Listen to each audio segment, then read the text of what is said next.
Hello, मेरा नाम doctor Anju Yadav है और मैं एक फर्टिलिटी स्पेशलिस्ट हूँ। आज की इस वीडियो में हम एक बहुत ही सिंपल और रेलेवेंट टॉपिक डिस्कस करने वाले हैं। आज का टॉपिक है फ्रोजन एम्ब्रियो ट्रांसफ़र।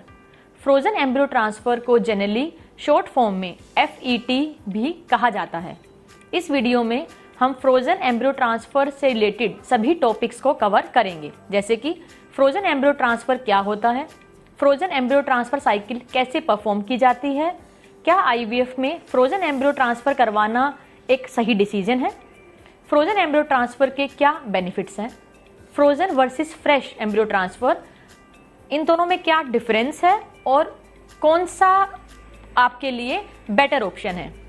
और इस वीडियो में हम आपको फ्रोजन एम्ब्रियो ट्रांसफ़र से रिलेटेड कुछ टिप्स भी देंगे, जिससे कि IVF में प्रेगनेंसी रेट को थोड़ा सा बढ़ाया जा सकता है। सबसे पहले बात करते हैं कि फ्रोजन एम्ब्रियो ट्रांसफ़र क्या होता है। फ्रोजन एम्ब्रियो ट्रांसफ़र को जनरली FET कहा जाता है, जैसा कि मैंने पहले डिस्कस किया। ये एक प्रोसेस है जिसमें कि प्रीवियस IVF साइकिल में फ्रीज किए गए एम्ब्रियोज को यूट्रस में इम्प्लांट किया जाता है। पिछले कुछ टाइम में FET प्रोसीजर ने काफ़ी पॉपुलैरिटी गेन की है और इसका रीज़न है सेफ प्रेगनेंसी और higher success rates. Frozen embryo transfer cycle में एक कपल का IVF किया जाता है और एम्ब्रियोज डेवलप किए जाते हैं, और सेम साइकिल में फ्रेश एम्ब्रियो ट्रांसफ़र ना करके इन एम्ब्रियो को लैब में प्रिजर्व कर लिया जाता है या फिर फ्रीज कर लिया जाता है, और एम्ब्रियोज को फिर नेक्स्ट मंथ यूट्रस के अंदर ट्रांसफ़र किया जाता है। फ्रोजन एम्ब्रियो ट्रांसफ़र की हेल्प से एम्ब्रियो और एंडोमेट्रियल लाइनिंग के डिसिंक्रोनाइजेशन इफेक्ट को काफ़ी हद तक कम किया जा सकता है। अब हम बात करते हैं कि एम्ब्रियो और एंडोमेट्रियल डिसिंक्रोनाइजेशन क्या होता है और फ्रोजन एम्ब्रियो ट्रांसफ़र की हेल्प से हम डिसिंक्रोनाइजेशन को कैसे कम कर सकते हैं, जिससे कि IVF में प्रेगनेंसी के चांसेस को बढ़ाया जा सके। During the menstrual cycle estrogen level naturally peak पर होता है राइट बिफोर द ओवुलेशन। ये राइज जो एस्ट्रोजन में है ये ओवुलेशन को ट्रिगर करता है, और ओवुलेशन होने के बाद फॉलिकल में से प्रोजेस्टेरोन प्रोड्यूस होना स्टार्ट हो जाता है। इसके बाद प्रोजेस्टेरोन एंडोमेट्रियल लाइनिंग की डेवलपमेंट में हेल्प करता है, या ये कहें कि आने वाले फर्टिलाइज एग या एम्ब्रियो के लिए एक बेडिंग तैयार करता है, जिसके बाद कि एम्ब्रियो यूट्रस में आकर इम्प्लांट हो जाता है। ये जो सिंक्रोनाइजेशन है एंडोमेट्रियम और एम्ब्रियो के बीच का, जिसमें कि पहले एस्ट्रोजन हार्मोन प्रोड्यूस होता है जो प्रोजेस्टेरोन हार्मोन को ट्रिगर करता है, और प्रोजेस्टेरोन हार्मोन की हेल्प से ही एंडोमेट्रियल लाइनिंग डेवलप हो पाती है, जो कि एक एम्ब्रियो या फिर फर्टिलाइज एग की इम्प्लांटेशन के लिए बेस्ट एनवायरनमेंट प्रोवाइड करती है। ये सिंक्रोनाइजेशन बहुत ज़रूरी होता है for a embryo to implant. However during IVF treatment ovaries को इंजेक्शन की हेल्प से स्टिमुलेट किया जाता है, जिसकी वजह से एस्ट्रोजन हार्मोन का लेवल बहुत ज़्यादा इंक्रीज हो जाता है, जो कि नेचुरल साइकिल में प्रोड्यूस होने वाले एस्ट्रोजन से कहीं ज़्यादा होता है। और ये बढ़ा हुआ एस्ट्रोजन प्रोजेस्टेरोन प्रोडक्शन को काफ़ी जल्दी ट्रिगर कर देता है, जिससे कि आपकी लाइनिंग जल्दी प्रिपेयर होने लग जाती है, जब तक कि आपका एम्ब्रियो ट्रांसफ़र के लिए रेडी नहीं होता है। IVF के दौरान बहुत सारे केसेस में प्रोजेस्टेरोन लेवल और एंडोमेट्रियल लाइनिंग बहुत जल्दी डेवलप हो जाते हैं, या ये कहें कि एंडोमेट्रियल रिसेप्टिविटी जल्दी अचीव हो जाती है जब तक कि हमारा एम्ब्रियो ट्रांसफ़र के लिए रेडी नहीं होता है। ओवुलेशन के बाद रप्चर्ड फॉलिकल में से या ये कहें कॉर्पस ल्यूटियम में से प्रोजेस्टेरोन हार्मोन सिक्रीट होना स्टार्ट होता है, जो कि यूट्रस की लाइनिंग को फर्टिलाइज एग या फिर एम्ब्रियो के लिए प्रिपेयर करता है। ओवुलेशन के 5-6 दिन के बाद एम्ब्रियो जब यूट्रस में पहुंचता है तो ब्लास्टोसिस की स्टेज पे होता है और वो यूट्रस में जाके इम्प्लांट हो जाता है।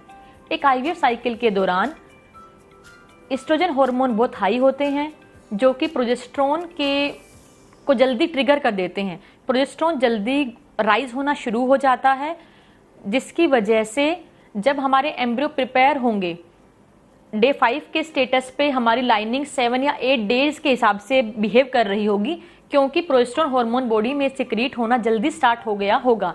और ये जो डिसिंक्रोनाइजेशन है डेज का, जहाँ पर हमारी लाइनिंग को 5 डेज की तरह बिहेव करना था, जो अब 8 डेज की तरह बिहेव कर रही है या फिर कहीं 7 डेज की तरह बिहेव कर रही है, ये डिसिंक्रोनाइजेशन आपकी रिसेप्टिविटी को कम कर देता है, जिसकी वजह से एक अच्छा हेल्दी ब्लास्टिस्ट भी आपके यूट्रस में इम्प्लांट होने के चांसेस कम हो जाते हैं और आपके प्रेगनेंसी रेट काफ़ी कम हो सकते हैं।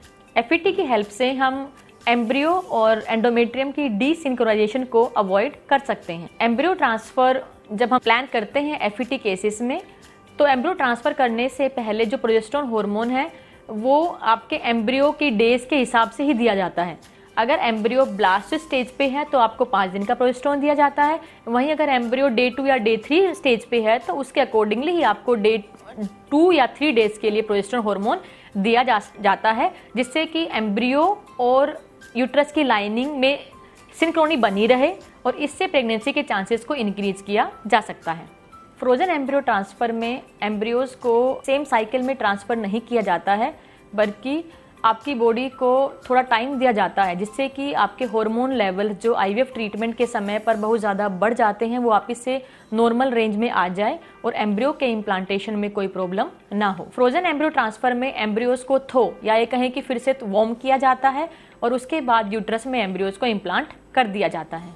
सो एक फ्रोजन एम्ब्रियो ट्रांसफ़र साइकिल में पहली साइकिल में आपके एम्ब्रियोज को डेवलप किया जाता है, या यही कहे कि पहली साइकिल में आईवीएफ के लिए स्टिमुलेशन किया जाता है, एम्ब्रियोज को डेवलप किया जाता है, बेस्ट एम्ब्रियोज को फ्रीज कर लिया जाता है और 1 या 2 महीने के बाद जब आपकी बॉडी प्रिपेयर होती है तब उनमें से 1 या 2 एम्ब्रियोज को यूट्रस के अंदर ट्रांसफ़र कर दिया जाता है।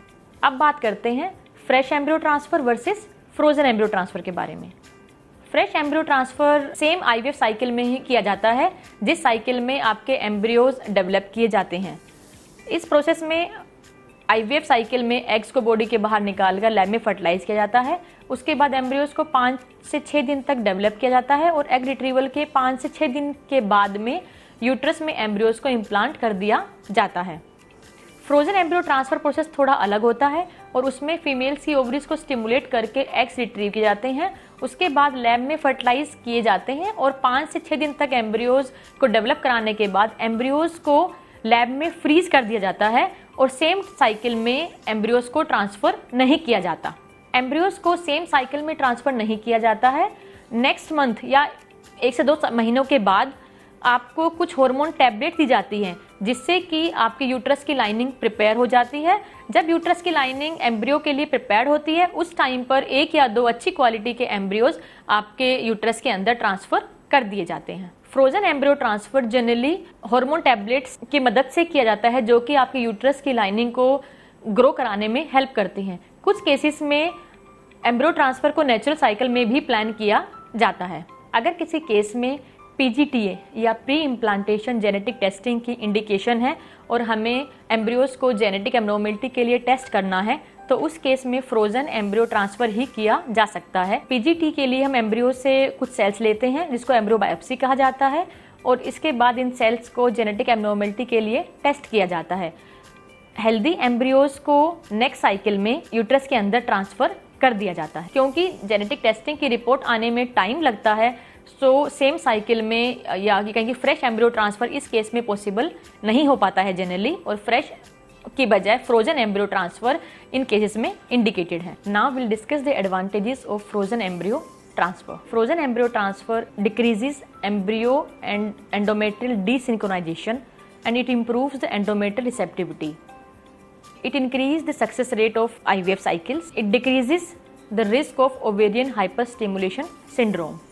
It gives enough time to check for any genetic abnormality in the embryos by the process of pre-implantation genetic testing. अब हम बात करेंगे कुछ छोटे छोटे टिप्स के बारे में जिससे कि फ्रोजन एम्ब्रियो ट्रांसफ़र के बाद प्रेगनेंसी रेट्स को बढ़ाया जा सकता है। सबसे पहले और ज़रूरी बात है कि स्ट्रेस ना लें। IVF itself is a very stressful condition. So please embryo transfer के बाद के प्रोसेस में अपनी बॉडी को रिलैक्स होने का टाइम दें। खाना समय पर खाएं। आपकी जो मेडिकेशंस हैं, स्पेशली प्रोजेस्टेरोन हार्मोन की जो टैबलेट्स हैं जो आप पैसिडी के फॉर्म में दी जाती हैं, इंजेक्टेबल एंड ओरल टैबलेट्स के फॉर्म में दी जाती हैं, इनको सही समय पर लें। कोई भी हैवी एक्सरसाइज जैसे कि स्किपिंग, रनिंग, ये अवॉइड करें। स्मोकिंग, अल्कोहल या किसी भी और ड्रग का यूज़ ना करें। कोई भी मेडिकेशन अपने डॉक्टर की सलाह के बगैर ना लें। क्या आपके लिए फ्रोज़न एम्ब्रियो ट्रांसफ़र सही रहेगा? पिछले कुछ टाइम में बहुत सारे कपल्स को फ्रोज़न एम्ब्रियो ट्रांसफ़र से काफ़ी हेल्प मिली है उनके प्रेगनेंसी के गोल को अचीव करने में। आप दिए गए नंबर पर हमसे बात कर सकते हैं इस प्रोसीजर के बारे में और ज़्यादा जानकारी लेने के लिए और ये जानने के लिए कि क्या ये प्रोसीजर आपके लिए सही है या फिर आपको फ्रेश ट्रांसफ़र के लिए जाना चाहिए। Thank you.